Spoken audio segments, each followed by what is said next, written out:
Greetings and welcome to Mount Olympus. I am Hercules Invictus, and today I'm proud to bring you Living Theurgy, a monthly conversation that has been going on for more than half a decade now. And we have with us today the legendary Brandy Williams and the epic Clio Ajana. And we're going to be exploring the nature of the gods. And I'm going to pass the scepter over to Clio so that she can share with us her thoughts. Welcome. Thank you so much. As I was about to say, first, it's wonderful. I am in Minnesota. It is raining. It's one of those where you get the best of both worlds. It is warm and it's pouring down rain towards evening. Um, so our topic tonight is on our nature of our relationship with the gods. Yes? Yes. Okay. One of the things that I find interesting is as you go through this, my relationship with the gods now is very different than when I first joined the craft and first got involved with groups. And it's also been marked by changes in my relationships with others who happen to be in various magical traditions or just following various traditions, period. One of the biggest ones has been when I found myself at a conference, Sacred Space, which is held every year in the suburbs of Baltimore, Maryland. And it's a wonderful 3, 4 day conference for esoteric practitioners. And I'd led a Dionysian ritual in 2023 that was a slow version, lots of movement. Dionysus in an aspect which is not it's celebrated, but people think Dionysian, Bacchic, manic, frenzy. And then you have a slow version. And there were two people who came up to me this year. I had not seen them. I had no idea what was going on with them. And they thanked me because they had started and began a journey with Dionysus after that ritual last year. They felt something during the ritual that led them to start a journey that is continuing with Dionysus, this sort of internal, let's figure out some things in life.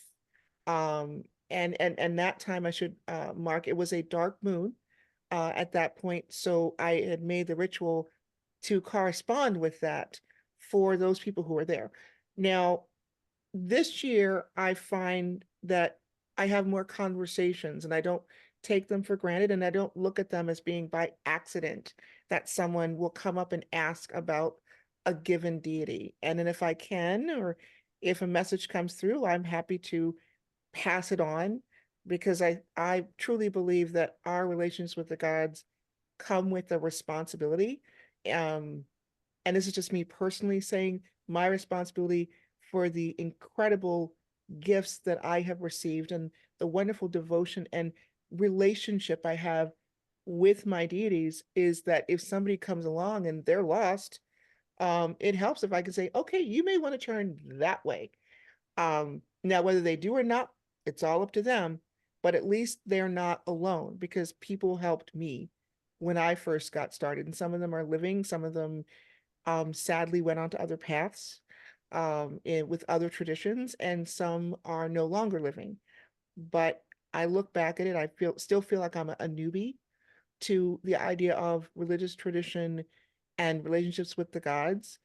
But that also is a challenge I accept happily of what can I do to actually work on that relationship.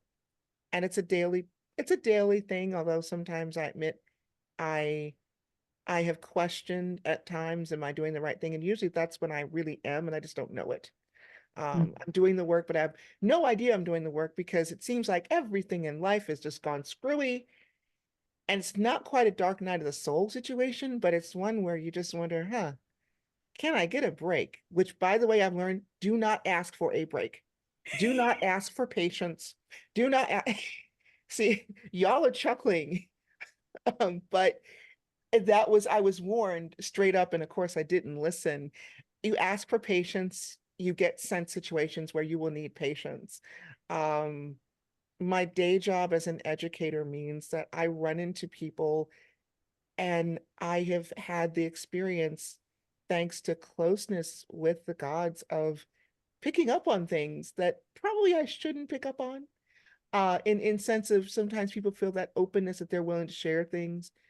And I am grateful that if there's something that I can pass on, even if it's not about my tradition, but something that will help people just get through the day, it makes it a lot easier for us all to live in the world together.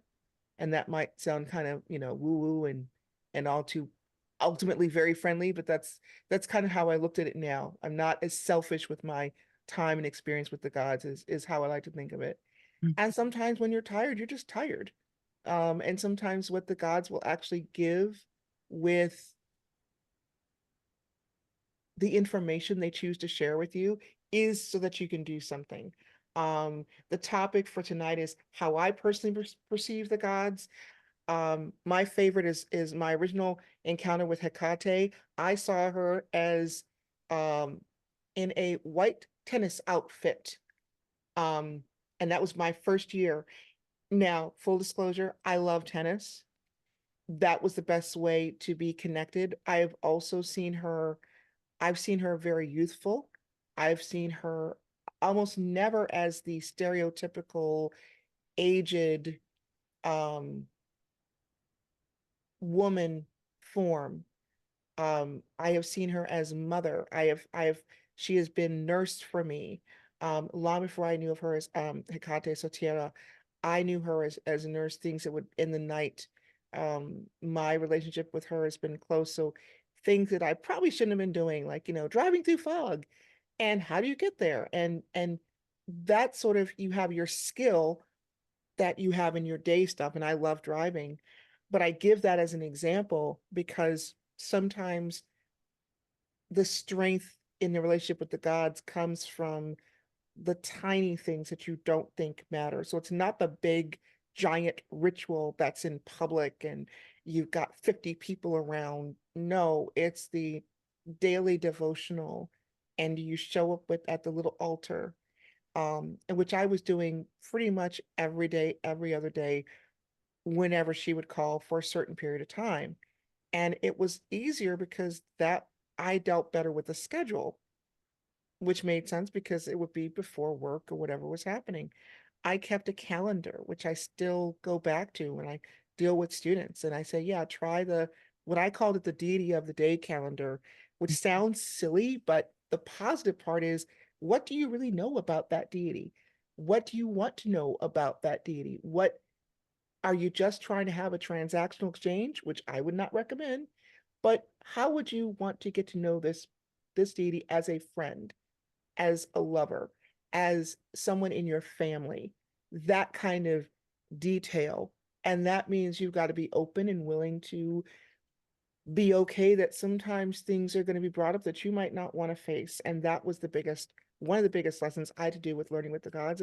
It wasn't all, yay, everything is fine, and we just keep going, going, going through degree levels. It was a challenge, and sometimes the challenges would come out of nowhere, which reminds me, I'm thinking, Hercules, you had mentioned at some point way back, I don't know, probably at least maybe 5, 6 months ago, on a different one of these sessions about the relations with the gods. And I was so struck by when you talked about your own experiences, how not similar exact, but similar in terms of being available and not presuming to take anything for granted.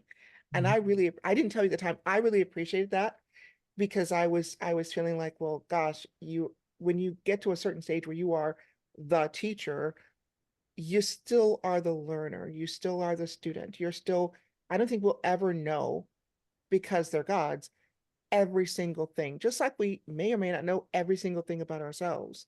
The closest analogy I can get to it is if you have lost a parent or if you've lost a dear friend you've known for decades, and then you think, well, how well did you know that person? And as we go through our lives, we can say, okay, did I remember to do all the same things? When you first start, it's written down, it's by rote, it's maybe it's in a book, maybe it's a ritual you went to. And then later on, it's like, okay, you're not slacking off, but it's like, okay, I don't need to have 5 hours of preparation for something that's small because we've gotten to a point where, yeah, this is how we're going to have our relationship. And my biggest fear in getting to know the gods used to be that, okay, I have these three deities. Okay, now I'm going to explore these 10 deities. How can I manage to have time for everybody? And by the way, I also think very fondly of my beloveds who are in polyamorous relationships because people can often give short shrift to them, but in many ways, the ability to focus and juggle, I don't know how else to put it, is very similar to when you have stuff with the gods if you are a polytheist or a pantheist as opposed to someone who's a monotheist. Um, and that is something I don't think it's a positive of being both in terms of magic and the craft and things like that, that I don't think people talk about enough without kind of the snickering, because it gets melded into something else and are the gods archetypes? Are they real? I always perceive the gods as being real, like flesh and blood. Like if we were in the same room, we could touch each other. I also look at if I were to do something that maybe wasn't quite great in terms of how I would speak to the gods. Does it matter? Absolutely. Because I would care with how somebody spoke and related to me. So I always think about that when it comes to my relationship with the gods and I interact with them. For example, I was at the opera last night, La Boheme, and it's one of those that I love creative things. In the past for opera, I would have been like, oh yes, what influence am I getting? What's coming through? Now I can just enjoy it. I may have something where I'm going to have a circle or something later on, probably tomorrow or Sunday, and I will share those things. And I when I first started with the craft, that was the biggest lesson I had to learn was experiential. If I wanted to know the gods, I had to share what I was doing and don't presume because the gods are certain in a certain form that they're going to automatically know what I'm doing. That was probably, and this may seem like for people listening, this may seem like old hat, and that this must be an obvious, but sometimes the small things are the ones that bring us closer to the gods and help define our true experience as opposed to, just books. Not saying that books are bad. Love books. Bookaholic here, but I don't know if that's what you wanted. Oh, that's more than what I want. That's exactly what I Because wanted. I could go on forever about my I love my relationship with the gods, and it took third time's the charm, went through Christianity, went through Judaism, now I'm here, and I'm never bored.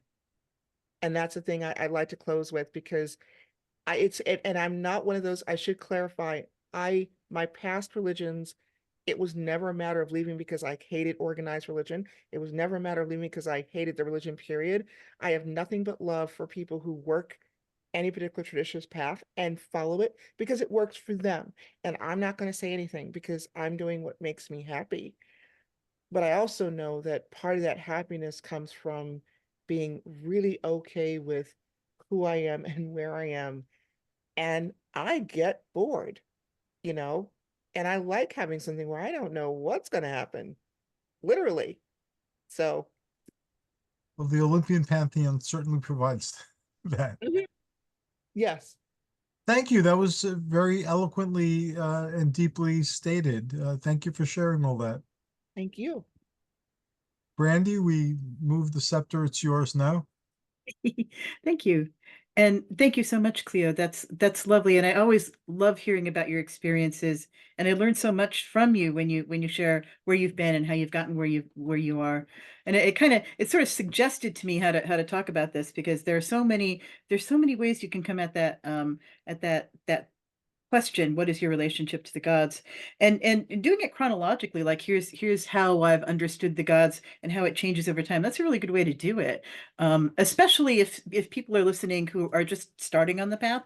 And there are a lot of people who are just starting on the path. I started on this path 50 years ago, so I've had a few experiences. So I started actually, I was thinking as you were talking that my first experience of the gods was God. I was raised Catholic. And so I was raised with this understanding that there's this father who is outside of the world looking down at me and judging me. And that was a very, very uncomfortable place to be, especially, you know, in the 1960s as a girl, as a proto-feminist girl. That was not a comfortable place to be. So I lost that religion. I dropped it. At 12, I said, I do not believe this anymore. And then I went on a search to figure out what I was going to believe.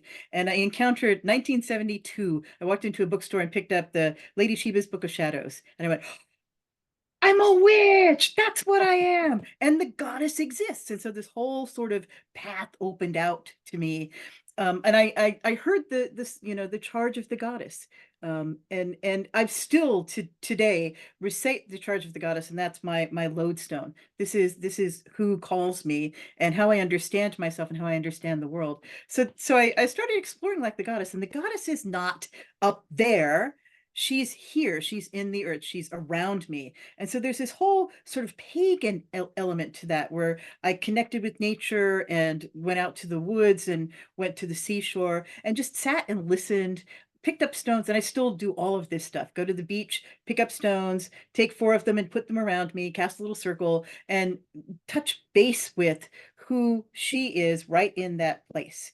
And it's kind of interesting to me because when I started this path, that was all one thing: being a witch, being a feminist, being pagan, being pantheist, being a naturalist. That was all one thing. And these things have all separated as the paths have developed, where there are witches who say, you know, I'm not pagan, and there are witches who are naturalists but don't have a sense of divinity. So all of these things have kind of developed. We've done so much developing of witchcraft and these religions in this amount of time. It's like watching very early Christianity, like, wow, that really took off, you know. So I started looking at the world around me and relating to goddess. And back then we had this thing about goddess that was maiden mother crone.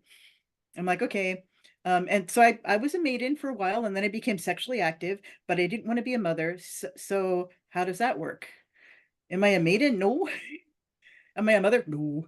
Am I a crone? I'm too young for crone. And so it's a very limiting kind of look. And there are people who've kind of worked on that since then. My friend Lasara Firefox Allen has a wonderful book, Jailbreaking the Goddess, where she Huh. talks about 5 ways. Yeah, don't you love her book? Where she talks about 5 ways of looking at the goddess that have nothing to do with procreation. It's really lovely, about creativity and who you are, and touching base with your own wisdom.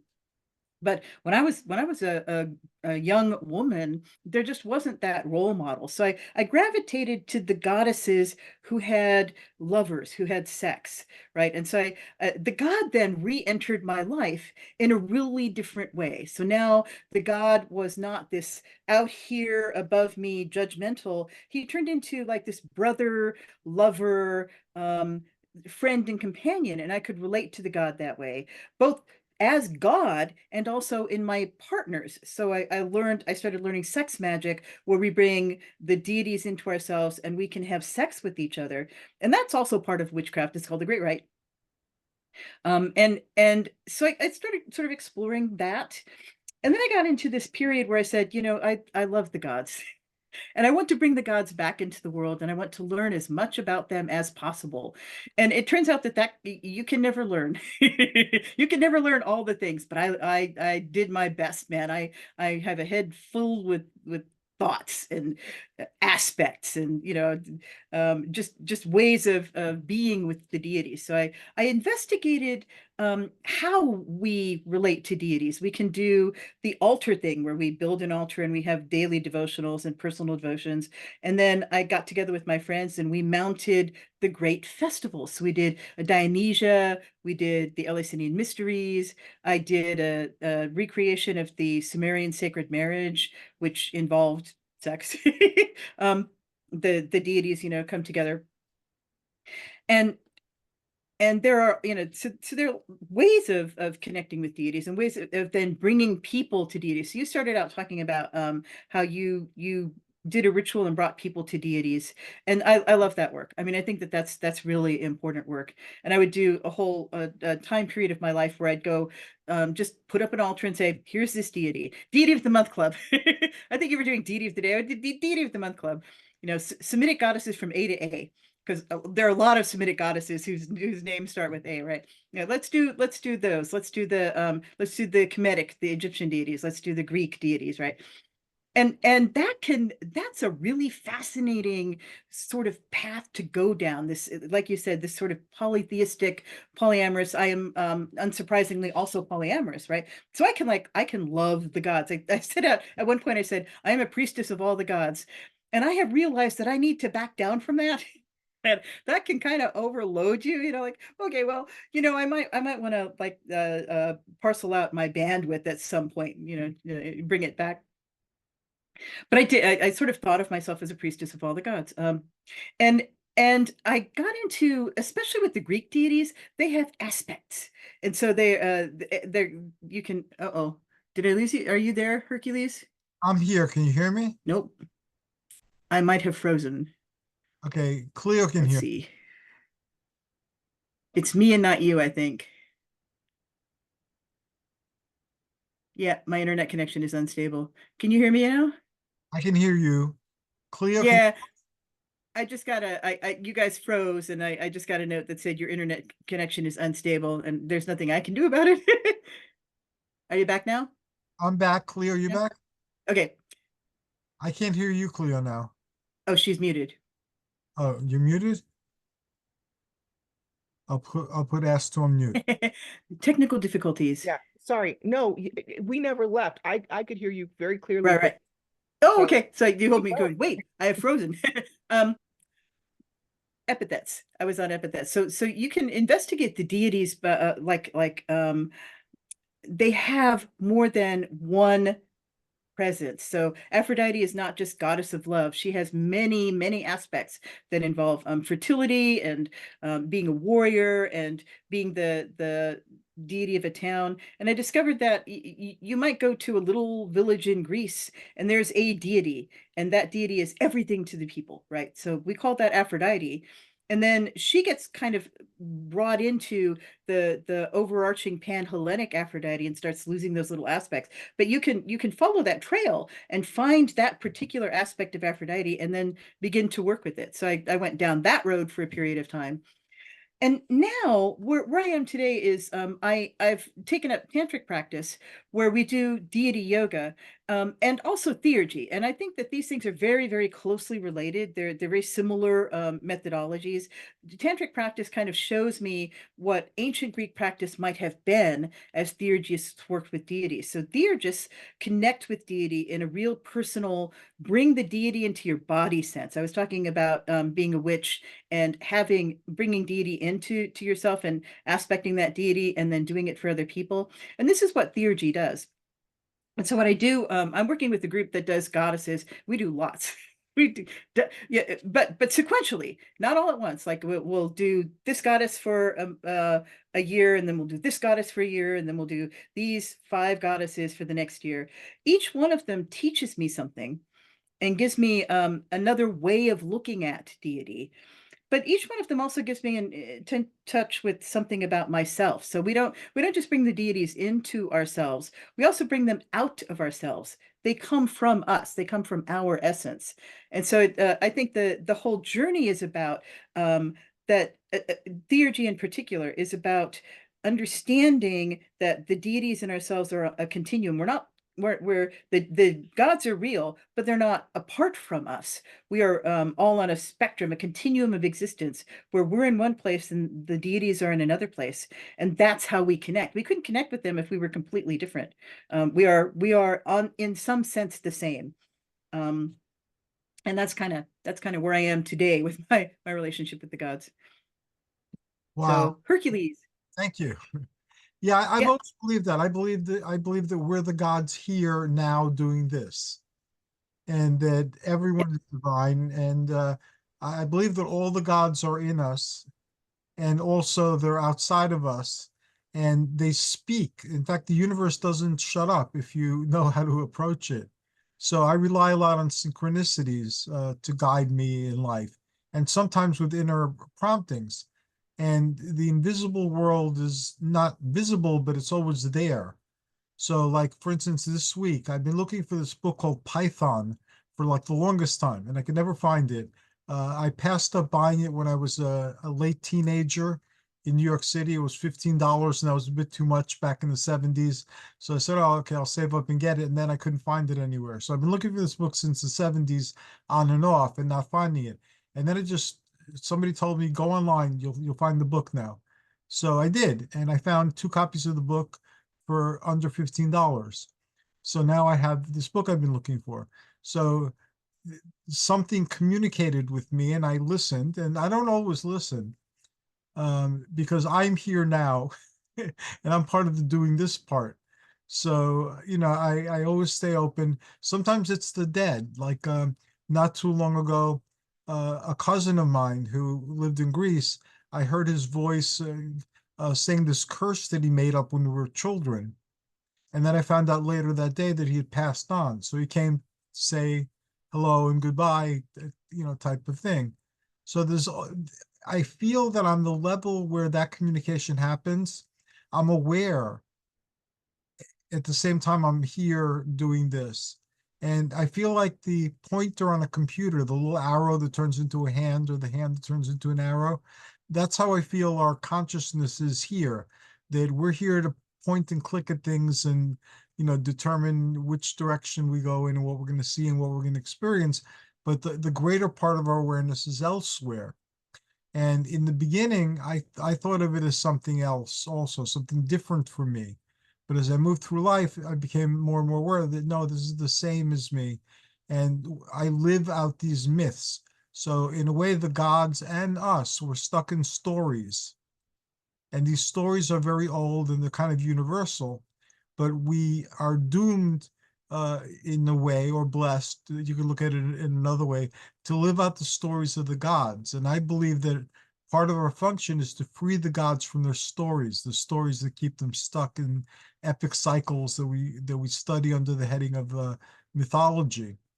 So once I realized that my life followed the patterns of strongman gods like Hercules and Thor, and even fictive creations like Conan the Barbarian, and things like that, I started noticing how these things communicate through subculture. And if you pay attention to what's going on in subculture with these images, it gives you a lot of information. And I've only met a couple of other magically inclined folk that saw this. So I continue to have conversations. We don't agree about everything, but that's okay. The point isn't to agree. It's to become more aware and to notice more things. But that's one thing that I do. I'm aware of what these different pop cultural incarnations of the myths are doing and what issues are popping up and what's going on.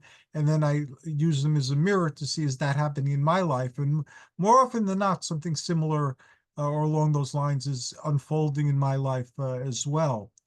So I feel like we're part of this timeless tale where these immortal somethings that we are um, interact with each other and try to resolve things in a million different ways. And we're part of that experience and part of the digestion process, as it were.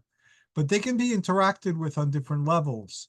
So they can be interacted with as even fictive characters. A lot of people are interacting with fictive characters. You can do that. An active imagination, the Jung formulated helps you do so. Um, but you can interact with Hercules, like or an epithet of the gods, and see it as a different person, but actually it's the same person, it's the same energy or entity beyond the mask. So one of the things that taught me the truth of that was I worked in private rehabilitation. I worked in human services for a very long time in education. So I was doing private rehab, and I went to a patient's house. It was a new patient. And when I walked in, she seemed like stunned. And she remarked on this necklace that I was wearing. I was wearing Thor's hammer, but it was very different. than the traditional Thor's hammer. And I had red and white beads because those are Thor's colors, and basically they represent bodily fluids. Because Thor is the thunder god, that's in his fertility aspect. I didn't know that those were Shango's colors. And Shango had an implement very similar to the Thor's hammer I was wearing. He has his things that he dances around with, his hand axes. So she had prayed to Shango for somebody to help her through the rehab process because she was having a lot of difficulty with hospitals and with doctors and so forth. And after she prayed that, I was assigned this case, and I came and I wore an emblem of her God. So I was able to help her through her process. And I got to learn a little bit about Santeria. And I remember the strange Cuban Christianity of my Cuban cousins.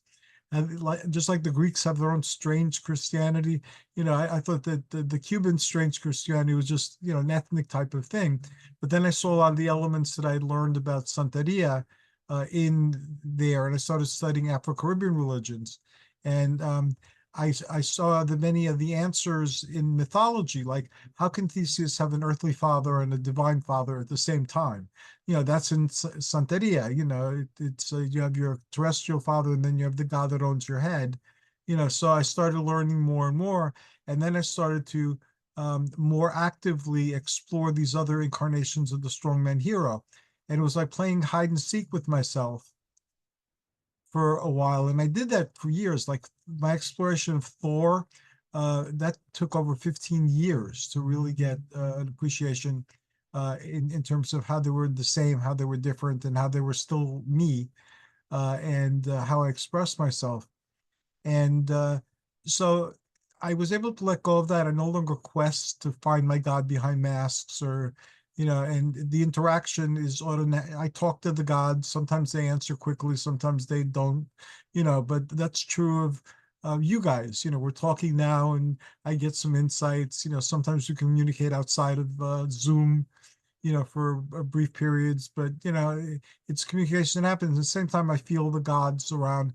My most startling one, I've shared it here, is I was meditating. I meditate twice a day, and Zeus came and told me something. So I considered it and I shelved it, because it was something I needed to really pay attention to. And at the time, I was busy with other things.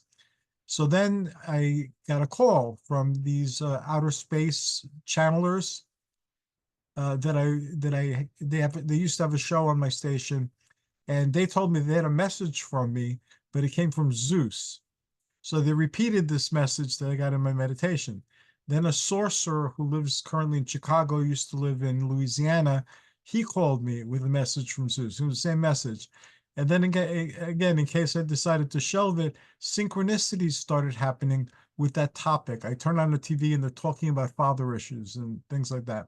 So it wasn't anything really profound or deeply spiritual. It was just the issue of, if you're a father and I'm a father, what do you want for your children? You want them, of course, to do better than you. You want to still be part of their life, a positive part of their life. You want them to love you and include them in as much of your life as they feel comfortable. So Zeus wanted to talk about that. So that resolved a lot of issues I didn't even know I had about fatherhood, both being a father and having had a father, and so forth. So it healed me, and it freed me. But again, it communicated itself to me continuously until I actually devoted attention to it. So I'm very grateful for it. And that happens a lot. I don't, and sometimes I'll get snippy about it. Like I remember when I was a young kid, the lights used to go out whenever I walked on streets. And this is way before they had the sensors that turned the lights on and off. So I didn't get it. I knew it happened. So I knew somebody was saying something, but I couldn't figure out what they were saying, and I couldn't get them to explain what they were saying. So I got mad. So when you stop doing that, it's annoying. It's annoying. I know you're there. I know you're communicating something. Maybe I'm too stupid to know what you're communicating, but please, unless you're going to tell me what you're trying to say, don't do it. And it never happened after that time. So something's listening. I've shared my story about the millions of dollars, I think. Do you remember that one? I wanted millions of dollars because I wanted to do something really grand. And the only way I could think of doing it was with millions of dollars. So I talked to the gods and I said, I'd like millions of dollars to do this thing. It involved starting a nonprofit organization and getting land and doing all sorts of like grand things. So I started getting millions of dollars coming into my life, except it was play money. So it was money that had like $1 million printed on, but had a picture of Obama or the Statue of Liberty or like all sorts of different things. And this happened continuously for like a long period of time. So it showed me that somebody was listening and that somebody responded and that somebody could, if they wanted to, give me millions of dollars, because the likelihood of getting so much play money with $1 million printed on it was very unlikely and almost impossible in that short a period of time. But I wasn't going to get my millions of dollars. So I guess the message was figure out another way to do it. You don't need millions of dollars to do it. So it took longer, I guess, than it would have if I had millions of dollars, but I'm working on that now. So that's kind of the nature. But I also see the gods as kind of like divine ancestors or family. When I look at them inside myself, I find Jung's teachings on archetypes very helpful in understanding them that way. And since, as you guys have pointed out, theurgy is about connecting with the divine and acting as a conduit, anchoring it here and having it act in the world.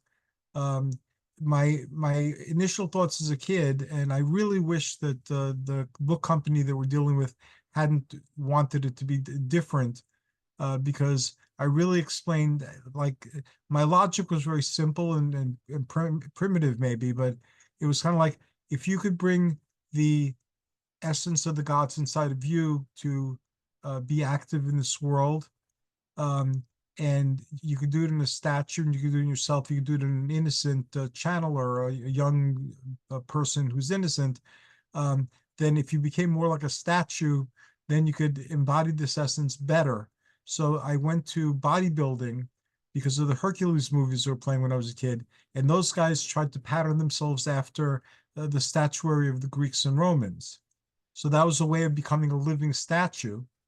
So I didn't want to have the gods in like a pendant or in one of the statues we have in Greek homes that are like everywhere.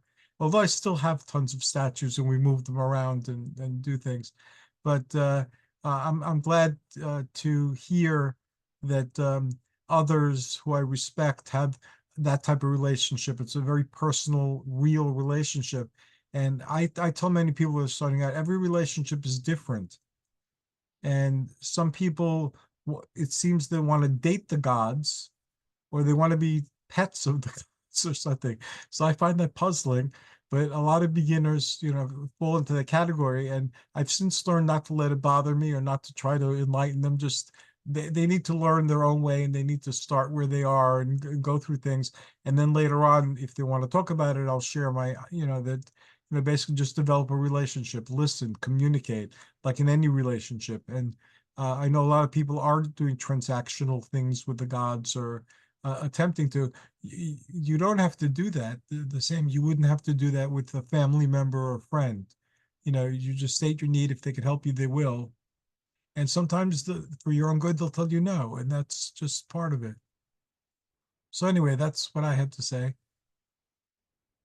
Well, Hercules, it's so funny you were talking about that, and it made me think of, speaking of Hecate, I'd been having a really just kind of, I don't know what was going on in my life at the time. And I said, I need a sign. And so, of course, in her wisdom and with a great deal of humor, there's a street I would go down pretty much every day to go to work.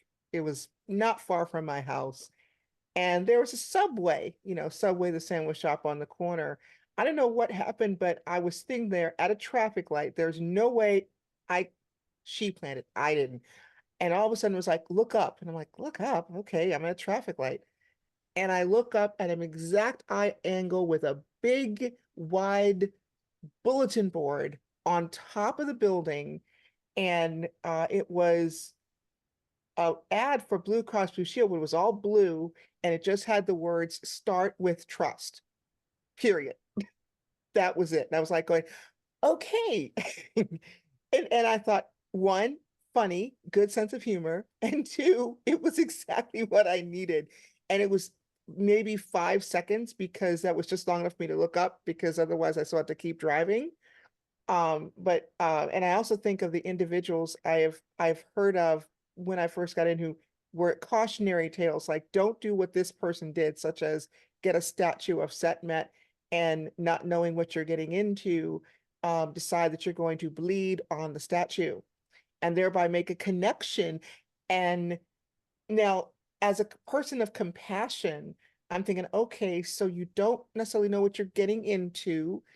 You are doing this, and then you're going to someone else. The person telling me this was like, well, hey, yeah, this person came to me, and this idiot, she didn't call him an idiot, but it was close to that, in terms of, well, kind of almost an I told you so, you should know, don't do this. And the lesson, of course, being, don't bleed on a statue or go into things devotion without knowing what you're doing.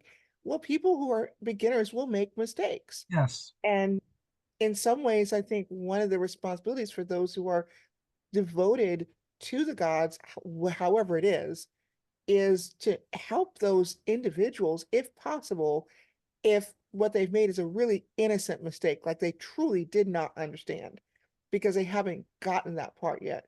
But I've also seen cases where it's been very transactional, because that's how they view life, as transactional, and Right. not because they've never known anyone to say, here's our relationship of love with the gods, which to me is kind of like someone who ends up being abused in some way as a child or even as an adult, who doesn't know or understand what it's like to be in a good relationship where that's not going to happen. And that takes a lot of willingness to kind of go out on a limb and trust and have faith and other things that are not always promoted well in our society. So, and Brandy, I just want to let you know, I really liked what you had to say about, as things go through, different things on it.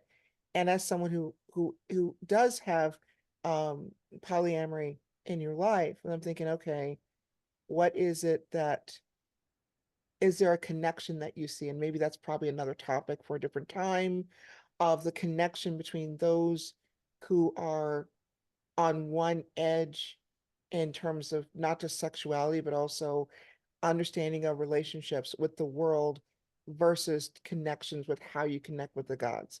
And for some, that may happen simultaneously. It may happen with one before the other. In your case, it was the gods and then polyamory, maybe. I'm getting that impression, but I don't know. Well, I'm gonna have to endure for a second. It's 10 o'clock, a few minutes later, and I want to respect your time. So, uh, Oh, Brandy, I'll let you comment. I'll quickly comment, and we'll get your contact information. And I agree, Cleo, this is a to be continued, because this is a very important topic. Yeah, I think that I developed a relationship with Goddess, and I start at the beginning of my adult life, which was also the beginning of my sexuality. And as I continued to develop my sexuality and not be monogamous, I lacked the monogamous gene for some reason. I'm just not jealous. I don't not that way. We we will table the subject of jealousy and polyamory. oh, But and so I could connect to more than one person. I could connect with more than one deity, an aspect of deity, and they sort of develop simultaneously. So yeah, there it is. And thank you, Hercules. I do need to scoot. Did you want our contact information?